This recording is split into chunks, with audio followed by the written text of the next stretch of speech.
Yeah. So you have playing against a Chicago kid. Yeah. He grew up loving Urlacher, wore an Urlacher jersey to his first game. J.J. McCarthy.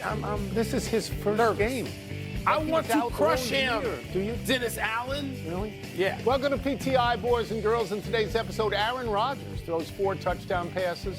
The Packers trounce the Lions, and Daniel Jones puts up bigger numbers than Joe Burrow. But we begin today with last night's spectacular game between the Baltimore Ravens and Buffalo Bills. They scored 81 points between them. The Ravens were ahead by 15 points, 40-25, with just 4 minutes to go. But Buffalo got a touchdown to 40-32. Then Derrick Henry, of all people, fumbled. Buffalo scored another touchdown to 40-38, missed the 2-point conversion. Finally, Baltimore punted with 1.5 minutes to go, and Buffalo kicked a 32-yard field goal to win it. Wilbon, what did this result tell you about each team? They're both really good. They could be playing in the AFC Championship game.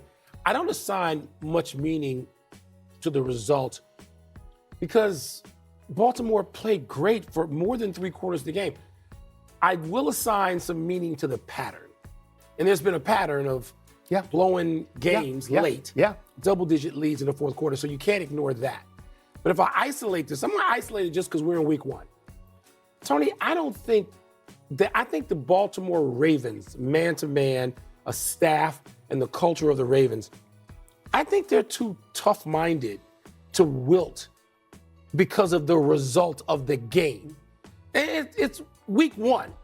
I hear people stupidly saying, "Oh well, you know, if they meet in the playoffs, it's gonna be in Buffalo." We don't know that. They'd have to end up tied before we know that. There's a whole lot of season to be played, a whole lot of injuries we don't know, a whole lot of overperformance, a whole lot of underperformance. It was one hell of a game, but I don't want to get crazy. So I'm not going to disagree with any specific point that you're making, but I will say that the Baltimore Ravens choked. There is no other word for it. I'll go with that. They did not gain any yards late. Their last 3 possessions were punt, fumble, punt. Yeah. Whereas Buffalo had touchdown, field goal. So they gagged.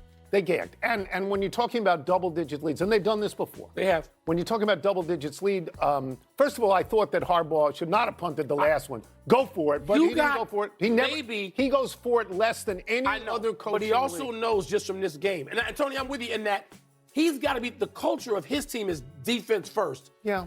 But in that game, they had not stopped Buffalo. No. And you got still 2 of the 3 most important weapons on the field. So I think Lamar Jackson and Derrick Henry. The double digits lead, I was told something this morning that John Harbaugh's teams in the last 10 years have lost 8 games where they had a double-digit lead in the fourth quarter, 17 where they had a double-digit lead in the second half.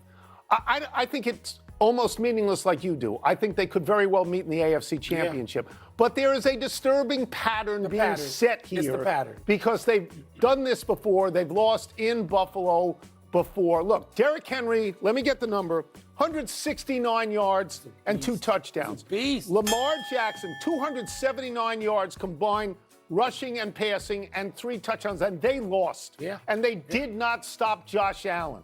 So this, maybe we should be blaming their defense more? Well, you have That's not the Ravens' defense we've become accustomed to. You have to be concerned if a pattern has developed here with that team.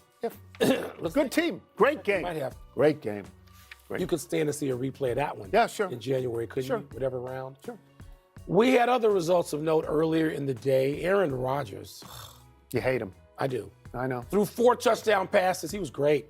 As the Steelers topped the Jets in East Rutherford, and in the NFC Central, the Packers thumped the Lions with newly acquired Micah Parsons, creating 3 pressures, and he actually had a sack.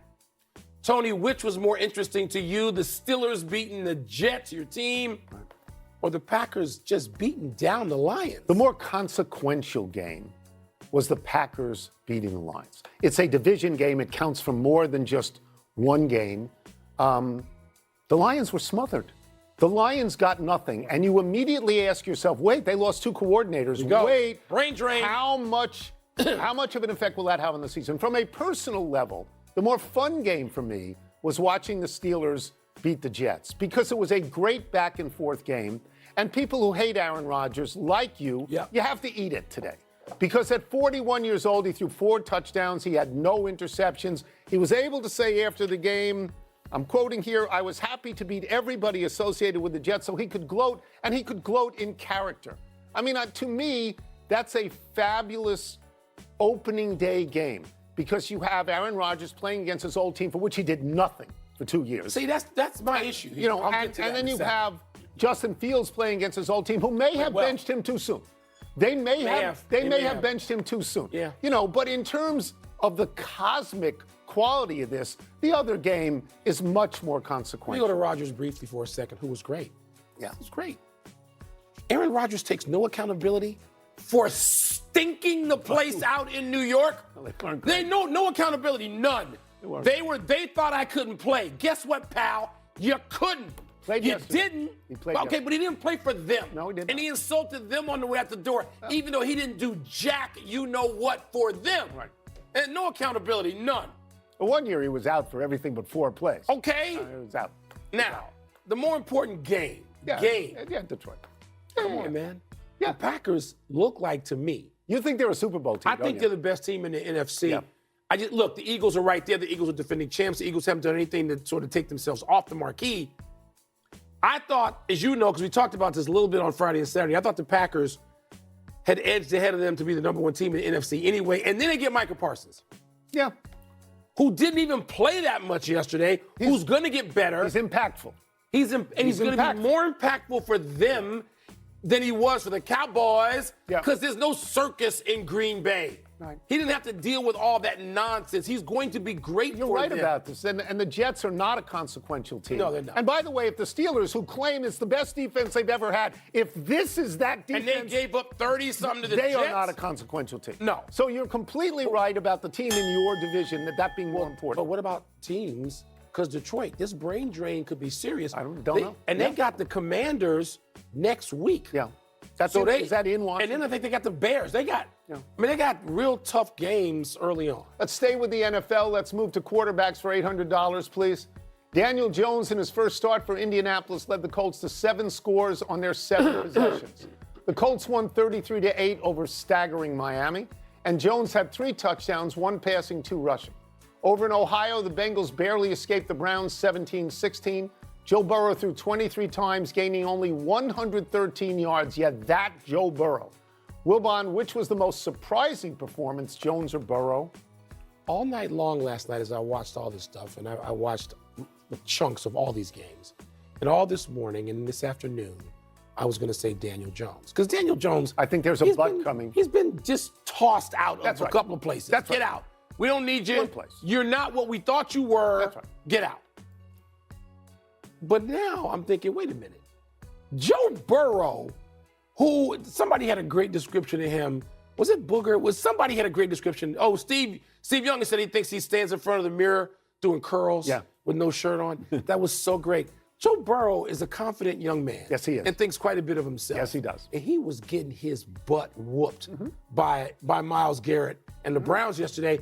And if his kicker... Who always played them tough. Who always played them tough. Always. If his kicker can make a pedestrian 32-yard field goal, I know there was time left, and Joe Burrow might have been Joe Cool or Joe Shiesty or whatever he's supposed to be. Easily lost that game. They could have lost the game, and then we'd be saying, oh, what's wrong?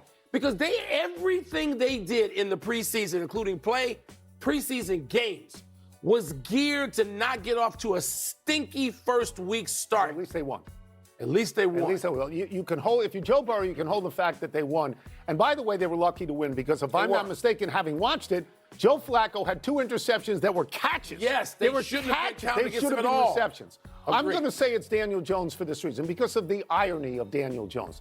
He was cut by the Giants. He was drummed out of town by the Giants. He was a failure, let's be fair, in New York. And then in his first game with Indianapolis, he looks like a Pro Bowler, which came as a shock to everyone, including Brian Daboll, I'm sure. But Burrow's numbers, or lack of numbers, are scary. 113 yards. He gets 113 yards in 1 quarter. With receivers who are making $1 billion He routinely puts up 35, 40, or 42. Yeah. They put up 3 points in the second half. They gained 7 yards in the second half. And Burrow had just finished saying, nobody plays the position as good as I do. And now he finds Daniel Jones does. He's in the mirror doing curls. So, get out the mirror and start throwing the ball like you're supposed to. Do I think either of these trends are going to continue? No, I don't.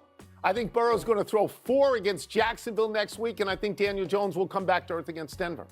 I do. But it was amazing in its time. Let's take a break. Coming up, your boy Russell Wilson